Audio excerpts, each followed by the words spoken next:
বকুল, কি হয়েছে? এবার টাকাটা কি করতেছো কেন?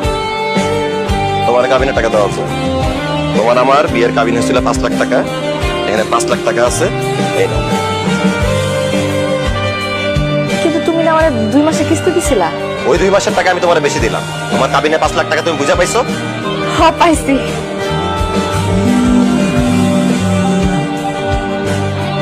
শাহিন, তোমার অসংখ্য ধন্যবাদ। তুমি জানো না আজকে আমি কত খুশি হয়েছি।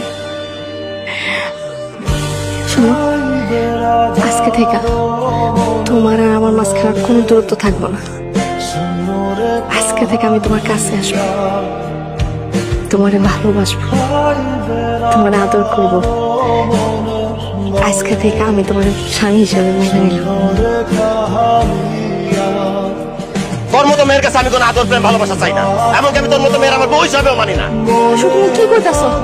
আমার বউ হিসেবে মানো না কেন? কারণ তোর তো স্বামীর দরকার নাই, তোর দরকার কাবিনের টাকা। দিয়ে দিলাম তোর কাবিনের টাকা। যা, এখন কাবিনের টাকা নিয়ে থাক। কাবিনের টাকারে বল তোর খাওয়ান পরন দিতে।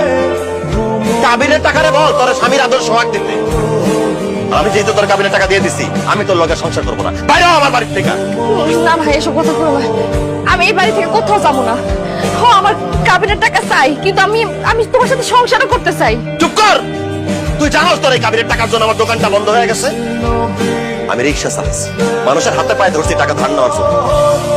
তোর কাবিনের টাকা মাফ করতে বলছিলাম, তুই আমার কাবিনের টাকা মাফ করস না। উল্টা আমার কাপুরুষ কইছস, আমার জেল খাটানো হুমকি পর্যন্ত দিছস। আজকে আমি এই বাড়ির বিটার বন্ধক দিয়া তোর কাবিনের টাকা বুঝাই দিস। এত কিছুর পর তুই ভাবলি কিভাবে আমি তোর মতো মেয়ের সাথে সংসার করবো? ভালো ভালো বাড়ি থেকে বাইরে যান, আলাদা তোর ঘাট ধাক্কা দিয়ে বাইর করে দিব। না না, তুমি এইভাবে কথা কও না। আমি এই বাড়ি থেকে কোথাও যাবো না। আম্মা, আম্মা, আপনি বলতেছেন না? আপনি পোলারে কি কইতাছে? আম্মা, আপনি একটু বুঝান, আপনার ছেলেরা বুঝান না। আম্মা, এখন কেন আমি বুঝাই বলবো? যখন আমি তোমারে বুঝাই বলছিলাম তখন তো তুমি বুঝবানো নাই। এখন আমার ছেলে যা বলতেছে একদম ঠিক কথা বলতেছে। তোমার মতো এরকম একটা পাষাণ লোভী মাইয়া আমার বাড়ির বউ হইব, সেটা এখন আমিও চাই না। তুমি কাবিনের টাকা চাইছিলা, কাবিনের টাকা পাইছি। এখন যাও আমগো বাড়ি থেকে, এখন তুমি বাইরে যাও। আম্মা, আপনি আবার এই বাড়ি থেকে চলে যেতে কইতাছেন? শুধু মা না, আমি আপনার কইতেছি আপনি আমাকে বাড়ি থেকে একদম বাইর হয়ে যান। কারণ আপনার মতো লোভী মহিলার সাথে সংসার করলে আমার ভাইজান কোনোদিনও সুখ শান্তি পাইবো না। জান কইতেছি। না না আশা, এই কথা করো না।